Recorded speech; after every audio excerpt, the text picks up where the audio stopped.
자, 모두들 반갑습니다. 지니 인베스트먼트의 강태공 전문가입니다. 금일은 내일이 오기 전에 잡아라. 왜 하필 내일이 오기 전일까? 자, 이 종목 올해 대박 난다. 올해 어떠한 문제로 대박 날지. 그럼 여기서 얘기하는 760조 재파 터진다. 이 760조 재파는 어디에서 터지는지. 자, 러시아 전쟁 관련되어 있는 수혜주를 지금부터 공개를 해보도록 할 테니까 방송을 시작하기에 앞서서 늘 말씀드리는 여러분들의 좋아요와 구독하기와 댓글까지는 많은 힘이 된다라고 말씀을 드리면서 금일의 방송을 또 시작해 보도록 하겠습니다. 자, 일단은 지금 왜 내일이 오기 전에 잡아야 되냐? 이거 사실 썸네일은 잘못한 것 같아요. 내일 잡아야 돼, 내일. 지금 이제 5월 8일 내일이 월요일 장이기 때문에 내일 잡아야 되는데 왜 내일 잡아야 되느냐? 보면은 이제 이슈가 나오고 있는 게 이런 이슈입니다. 뭡니까? 자, 보면은 전면전이냐 종전이냐 뭡니까? 9일에 승전일 푸틴의 선택은, 그래서 지금 이제 사실 5월 9일이면은 이제 5월 9일이면 지금 계속해서 이슈가 나오고 있는 게 뭡니까?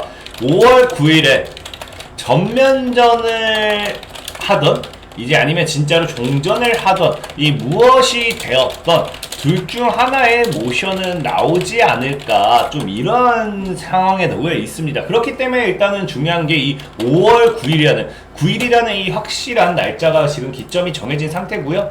자, 그러면 우리가 전면전, 종전 이 둘 중에 하나를 봐야 되는데, 사실 전면전을 한다라고 놓고 보니까 최근에 어떠한 뉴스가 나왔느냐. 자, 전면전을 한다고 봤더니 최근에 나온 게 뭐라고요? 5월 4일에 속보로 뭐랍니까? 러시아가 5월 9일에 우크라이나에 대한 이 전면전 선포설에 대해서 아니다. 이거는 잘못된 내용이다 라면서 이 전면전에 대해서는 부정을 하는 모습을 보이고 있습니다. 자, 그리고 또 보면은 뭐라고요? 그리고 보면은 헝가리 총리 교황에게 러시아 5월 9일에 뭐한다? 종전 계획이 있다라는 전언을 받았다. 그래서 실제로 교황이 모스크바에서 푸틴 만나고 싶어 평화 중재 의지 드러내면서 지금 일단은 뭐합니까? 지금 러시아가 5월 9일에 종전 계획을 세우고 있다는 말을 헝가리 총리에게 전해 들었다라고 지금 이런 이야기가 나오고 있어요. 그러다 보니까 사실은 이 어느 정도 타당성이라고 해야 될까요? 어느 정도 이 가닥을 진짜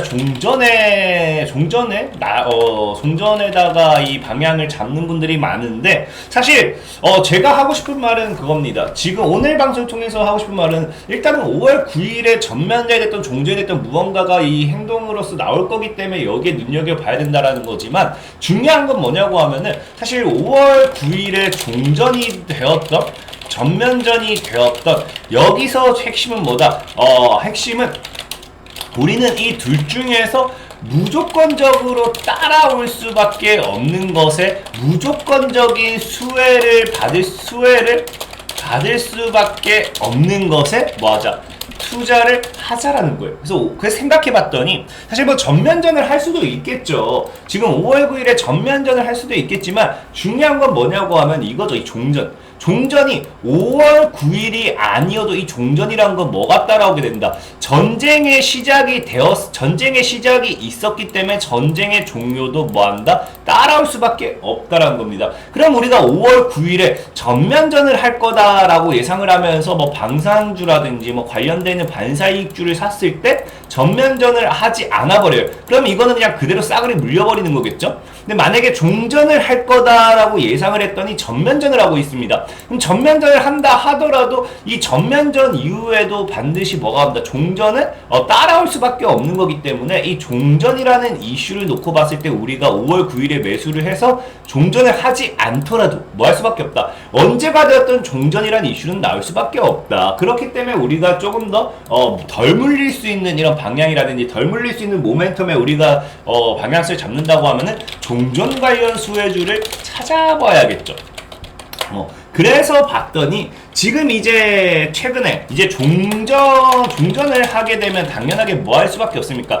이 전쟁이 끝났기 때문에 파괴된 시설도 굉장히 많을 거고요. 인프라라든지 이런 것들이 굉장한 이 파괴로 인해 가지고 뭐 한다? 이 종전 이후에는 당연하게 재건의 투자를 할 수밖에 없다라는 겁니다. 근데 이러한 상황 속에서 보니까 사실 5월 9일에 진짜 종전을 할 수도 있겠다라는 생각이 드는 게 지금 젤렌스키가 뭐예요? 젤렌스키 대통령이 최근에 5월 5일째 했던 게 크라우드 펀딩을 개시했어요. 근데 이 크라우드 펀딩이 보면은 전쟁 자금 조달도 있지만 뭐가 있다? 이게 인프라 재건이 목적이다. 그러니까 결과적으로 지금 전쟁 이후에 무너진 인프라 이런 것들에 보면은 전쟁 자금 조달 플러스 인프라 재건을 위한 크라우드 펀딩이라고 하죠. 결과적으로 이 재건 역시도 목적으로서 지금 젤렌스키는 지금 이제 전쟁만 끝나준다고 하면 이 재건에 어마어마한 투자를 할 수밖에 없다라는 겁니다. 그렇기 때문에 우리는 지금 뭐 보자. 우리는 5월 9일 종전에 좀 희망을 걸어보면서 재건 관련주를 사보자라는 거지만 사실상의 뭐다? 종전을 하지 않더라도 종전이라는 이슈는 언제가 돼도 나올 수밖에 없기 때문에 지금 뭐자? 때문에 지금 바닥에서의 재건 관련 수혜주들을 잡아봐서 나쁠 것은 없다라는 겁니다.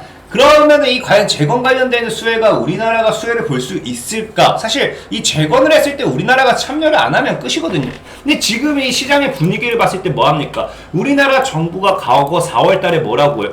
우크라이나 전쟁 후에 뭐한다? 전후 복구 재건 참여에 희망한다. 그래서 전후 복구와 재건에 한국 정부의 기업이 참여하기를 희망한다라고 우크라이나 측에 밝혔고요. 그럼 이게 사실상에 뭐 우크라이나 측에서도 거절할 수도 있겠지만 뭐 사실 거절할 이유도 없다 생각해요. 근데 이게 중요한 게 뭐냐고 하면 역시나 이게 우리가 참여할 거라는 기대감을 더 가지고 갈 수 있는 게 이거죠.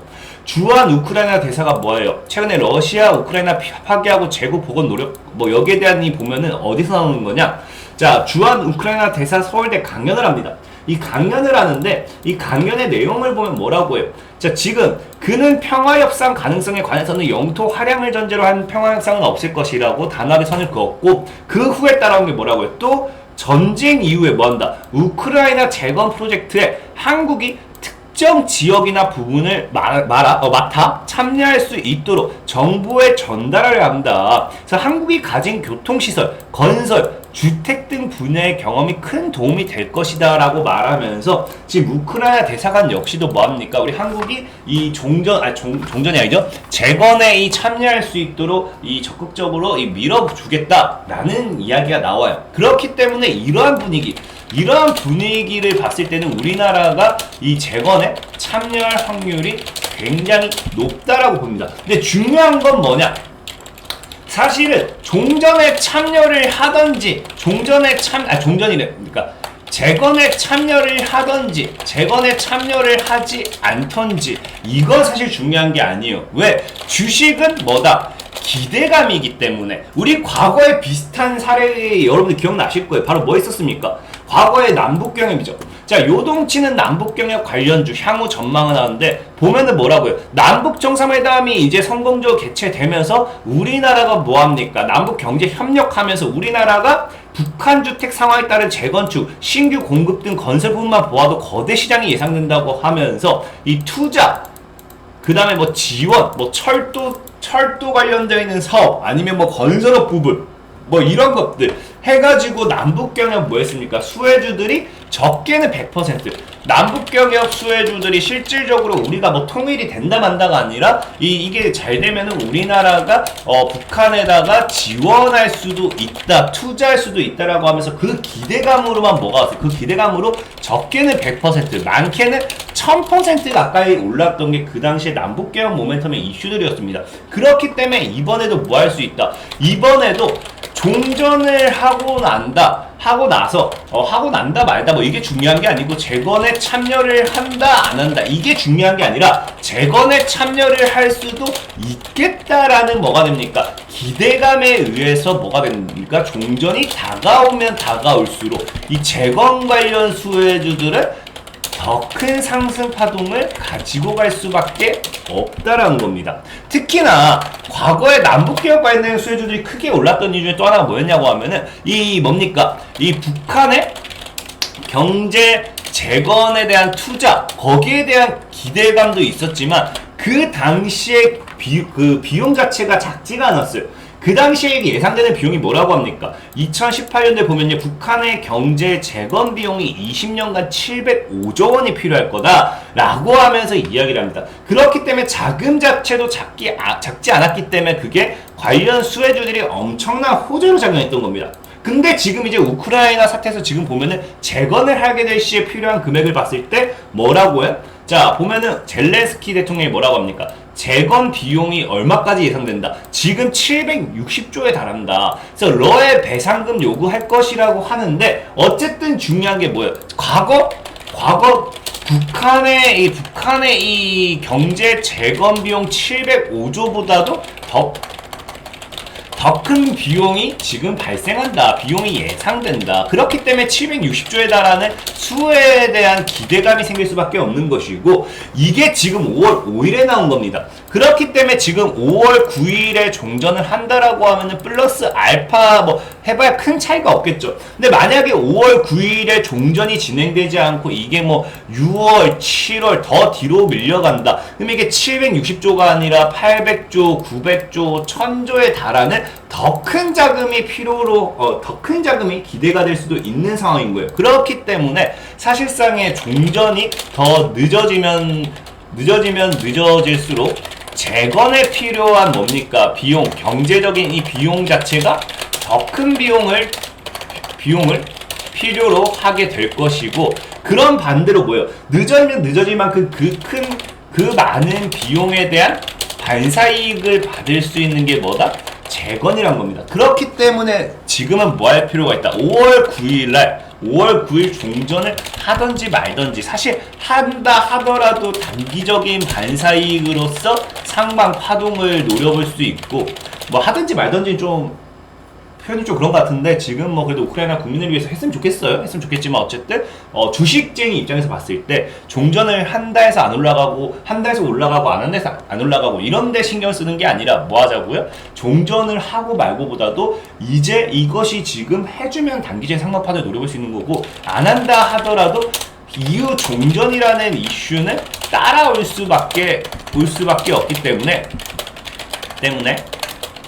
더 큰 상방 시세, 더 큰이 뭡니까? 경제적 수혜, 더 큰 반사이익을 기대해보면서 우리는 지금 관점에서는 뭐 할 수 있다? 재건 관련 수혜주를 잡아보면 좋다라고 말씀을 좀 드리면서, 오늘은 이 재건 관련된 수혜주를 소개시켜드리려고 하는데, 사실 우크라 재건 관련된 수혜주도 최근 뭐 여러분들 아시다시피 뭐 기본적으로 건설로 많이 봐야 돼요. 보면은 3월 중순 이후 뭐 부동산 전체 약화 투자 국내 건설업종 주가가 이달 들어 일제일 반등세다. 왜? 우크라이나 전쟁 재건을 위한 양국의 논의가 본격화되면서 테마 장세의 양상도 나타났다. 이제 테마가 슬슬 시작하겠다라는 겁니다, 이 뜻은. 그러다 보니까 사실 뭐 건설주들도 괜찮은데, 지금은 이제 뭐 사실 데모 이런 것들 보면, 데모 현대 뭐 보면은 굉장히 많이 올랐죠. 얘가 뭐 월봉상 봤을 때는 뭐 더 올라갈 수도 있어요. 하지만 지금 이미 100%가 오른 자입니다. 뭐 늘 테마주의 대장은 200, 300, 500도 가기 때문에 이 자리가 아직 뭐 더 비싼 자리다 할 수도 없겠지만, 저는 늘 말한 게 뭐예요? 종목을 소개시켜드리면 이미 오른 종목은 개나 수나 다 아는 종목이고, 우리는 이제 그나마 덜 오른 종목, 그러니까 얘기하는 게 뭡니까? 대장주를 잡아서 물려서 아야하지 말고, 이제 비대장주를, 그나마 이제 후속주를 잡아서 더 크게 시세를 노리면서, 안 가면 그냥 어차피 후속주는 오른 게 없거든요. 그러니까 그냥 안 가는구나 해서 손해를 최소화할 수 있는 종목을 사보자 라고 말씀을 늘 드리면서 소개를 좀 시켜드리려고 해요. 그래서 오늘 소개시켜드릴 종목은 이제 다스코라는 종목입니다. 다스코 보면 사실 얘도 일단은 5월 3일에 이슈는 나왔어요. 우크라이나 재건 관심속 도로 안전시설 사업 부각이라고 하면서 이슈는 나왔는데, 지금 차트적으로 보면 얘가 많이는 못 올랐어요. 지금 해봐 9% 뭐 5% 지금 별로 오른 게 없기 때문에, 지금 뭐 사실 월봉상 보면은 이 종목은 아직도 뭐 고점대다라고 할 수 있겠지만, 일봉상이나 주봉상 봤을 때는 지금 단기적으로 바닥을 형성하는 자리다라고 좀 볼 수 있고, 최근에 이제 거래를 터뜨리면서 이평 물량대 다 먹은 거 보니까 조만간 또 상승 파동 또 나올 것 같아요.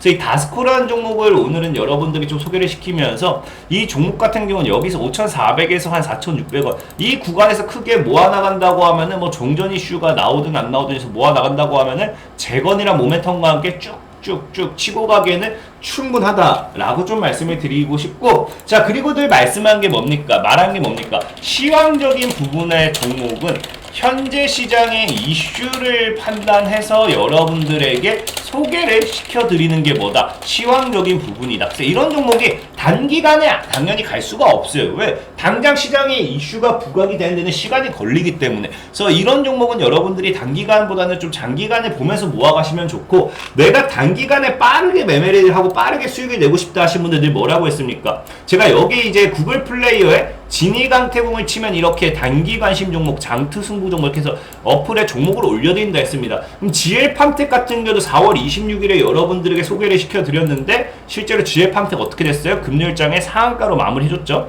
그래서 이제 보면은 이 당시에 소개시켜드리고 지금 뭐 거의 여기 소개시켜드리고 이제 대략적으로 40% 정도 상승 구간이 나왔기 때문에 단기적으로 충분히 수익 볼 수 있는 구간 나왔습니다. 그래서 내가 단기간에 뭐 3퍼 뛰기, 5퍼 뛰기 빠른 매매 원한다. 여기서 나오다시피 빠른 매매 원한다 하시는 분들 뭐 하시라? 진이강투를 다운받으시면 이렇게 단기간심 종목의 어플에 제가 꾸준하게 종목을 올려드리고 있다. 이렇게 매일같이 웬만하면 올려드리고 있으니까 확인해 보신다고 하면은 3퍼 뛰기, 5퍼 뛰기, 단기간에 급등하는 종목들 시세 차익에 노리기에는 충분하다라고 말씀을 드리면서 오늘의 방송을 마무리하도록 하겠습니다. 자, 지금까지 진이 인베스트먼트의 강태공 전문가였고요. 여러분들의 좋아요와 구독하기와 댓글까지는 늘 많은 힘이 된다라고 말씀을 드리면서 오늘의 방송을 마무리하도록 할게요. 자, 모두들 안녕.